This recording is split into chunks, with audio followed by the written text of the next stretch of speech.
Is this the real life? Is this just fantasy? Caught in a landslide, no escape from reality. Welcome back, young scholars. In this video, we will be discussing the first civilizations of the Americas, focusing specifically on the Olmec in Mesoamerica and the Chavin in the Andes region of South America. So the big questions you should be able to answer after watching this video are: why did the societies in the Americas develop differently from Afro-Eurasia? And then what cultural traditions originated with the Olmec and the Chavin? So why did the societies of the Americas develop differently from Afro-Eurasia? So if you recall, during the Paleolithic era, there was an ice age, and it was during this period where human beings who were hunter-gatherers migrated from Asia to North America, most likely across a Bering land bridge that had formed. Then, as a result of the end of the last ice age, the sea level rose, and those people of the Americas were now cut off from the rest of Eurasia. And they quickly spread out across both North and South America. Now, compared to Afro-Eurasia, the societies of the Americas were far more geographically isolated. Now, there were many intra-regional exchanges that took place across the Americas. It's not like there weren't any trade routes at all. In fact, as you can see on this map, there were extensive intra-regional trade networks that formed across the Midwest and West Coast of the United States among various Native American tribes. But there were fewer long-distance trans-regional trade networks. So, for example, there were two major centers of civilization, one here in the Mesoamerican region and one down here, the Andes Mountains. And there's very little evidence that they had any significant contacts between the two. And part of that may have been geography. There was a rainforest in this region right here that made it difficult to traverse. We do have evidence that there was some contact because corn, which was first domesticated here in the Mesoamerica region, had spread all the way down into South America and also up into North America. But there's really very little evidence of really significant sustained contact between these two areas of civilization. And that's going to contrast remarkably from what was going on in Afro-Eurasia, where we had the formation of the Silk Road, the Indian Ocean sea lanes, the Trans-Saharan trade networks, many different long-distance trans-regional trade networks. Why were long-distance interactions less prevalent in the Americas? Well, there's a few reasons. One, the Americas had far fewer domesticable animals to choose from. The only large domesticated pack animal in the Americas was actually the llama, and it was only in the Andes Mountains. And as a result of not having large domesticated pack animals, they really didn't develop a lot of transportation technologies similar to those that were developed in Afro-Eurasia. So, for example, in the Americas, they didn't have any wheeled vehicles. Now, this doesn't mean that they didn't understand the concept of the wheel. They did. They put it on children's toys, but they didn't have any large wheeled carts because they didn't have any large domesticated pack animals to pull those carts. And this is going to have a huge impact in dampening long distance transportation and trade. Another major factor in the lack of development of long distance trade networks was the axis of orientation of the continents. So if you notice, in the Americas, the continents run essentially from north to south, whereas in Eurasia, they run from east to west. And that's going to be important because when you were talking about Eurasia, they were on the same line of latitude. And therefore, when you're on the same line of latitude, that often means your climate is relatively the same, and it's going to facilitate the spread of plants and then eventually the spread of technology. Whereas in the Americas, you had many different climate zones. So the axis of orientation is going to slow the spread of crops in the Americas, which eventually is going to also result in the slowing of cultural exchanges like writing and also technological exchanges. Now, this doesn't mean that the people of the Americas didn't create large cities with large marketplaces. They did, as evidenced by this city. So this is what's left of Cahokia, which is near the modern-day city of St. Louis. This is what it would have looked like at its peak. So you can see these trade centers that served a number of purposes. So for example, they have these massive temples at the center. So they would be areas of religious worship and public performance. And it's just incredible that the people of the Americas were able to build these despite not having any domesticated animals to haul earth. So these were all built by hand. Cahokia was part of a larger network of Native American tribes that inhabited this region of the Midwest on the banks of the Mississippi, the Ohio, and the Missouri rivers. So Cahokia is actually the meeting place, the confluence of the Missouri and Mississippi River. And so it was an ideal location for a trade network.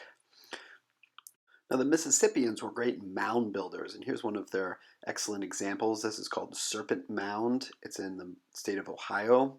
And so you can see the close connection between these Native American groups and also nature. Very cool. Now, there were a number of Central and South American civilizations. The Olmec and the Chavin began in period 1 and then are going to spill over into period 2. The Maya in period 2 and then spilling over into period 3. The Mochica, the Nazca, the Teotihuacan, the Mixtec, the Toltec, the Chimu, and then the Aztecs and the Inca. Now we're going to focus in this course predominantly on the Olmec and the Chavin because they're the first, and that's what this video will cover. Later we'll have a video on the Maya, which is the longest lasting and arguably the most advanced civilization in the Americas.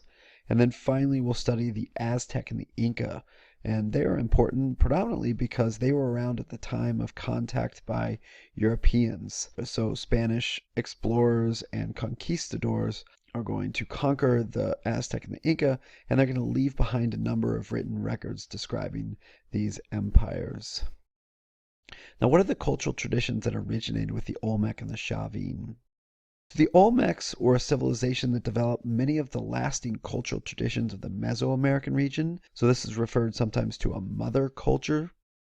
Olmec existed between 1500 BCE and 400 BCE, so that's period 1 and then moving over into period 2. Now, some of the cultural traditions they developed were polytheistic worship, worshiping various spirits in nature. They also engaged in a practice of bloodletting.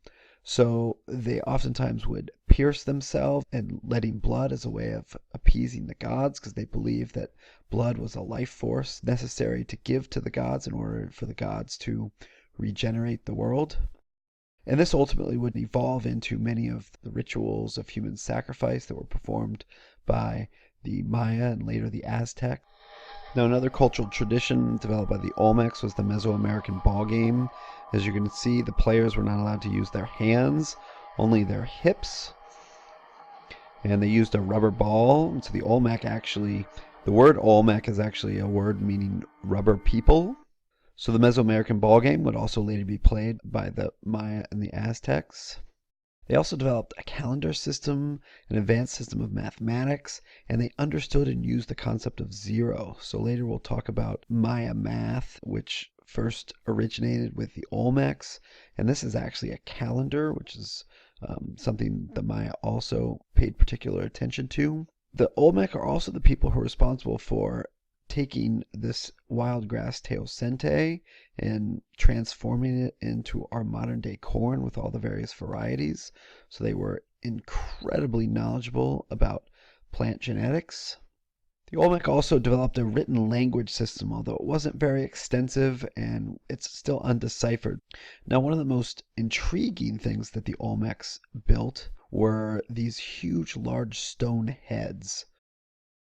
These things are massive, weighing many, many, many tons. Sometimes the stones were taken from quarries that were far away and they had to be transported and put on these massive pedestals. So who are these figures? Kind of an interesting question. There's no definitive answer. Some people theorize that they represent rulers, leaders, political figures, much like we carve sometimes political figures out of our stones. Maybe they represent priests. Religion was very important to the Olmecs, so maybe they represented religious figures, or maybe they represented even ball players. The Mesoamerican ball game was an important aspect of their culture, so maybe they represented ball players. We just simply don't know. So the Olmecs originated here in the Mesoamerican region. Down here in the Andes Mountains, there was another one of these mother cultures called the Chavin. So the Chavin were a South American civilization and mother culture that developed in the Andean region, and they developed many similar polytheistic forms of worship that eventually would be picked up by the later societies like the Inca. They also developed some art, for instance, gold, and they were the first society that really adapted to living in the Andes Mountains, and we're going to see that later on, some of the innovations created by the Inca in order to live effectively in this environment. So as a result of watching this video, you should be able to answer these two big questions. Why did the Society of the Americas develop differently from Afro-Eurasia? And what cultural traditions originated with the Olmec and the Chavin? Thanks for watching. Is this the real life? Is this just fantasy? Caught in a landslide, no escape from reality. Welcome back, young scholars. In this video, we will be discussing the first civilizations of the Americas, focusing specifically on the Olmec in Mesoamerica and the Chavin in the Andes region of South America. So the big questions you should be able to answer after watching this video are: why did the societies in the Americas develop differently from Afro-Eurasia? And then what cultural traditions originated with the Olmec and the Chavin? So why that took place across the Americas? It's not like there weren't any trade routes at all. In fact, as you can see on this map, there were extensive intra-regional trade networks that formed across the Midwest and West Coast of the United States among various Native American tribes. But there were fewer long-distance trans-regional trade networks. Did the societies of the Americas develop differently from Afro-Eurasia? So if you recall, during the Paleolithic era, there was an ice age. And it was during this period where human beings who were hunter-gatherers migrated from Asia to North America, most likely across a Bering land bridge that had formed. Then, as a result of the end of the last ice age, the sea level rose, and those people of the Americas were now cut off from the rest of Eurasia. And they quickly spread out across both North and South America. Now, compared to Afro-Eurasia, the societies of the Americas were far more geographically isolated. Now, there were many intra-regional exchanges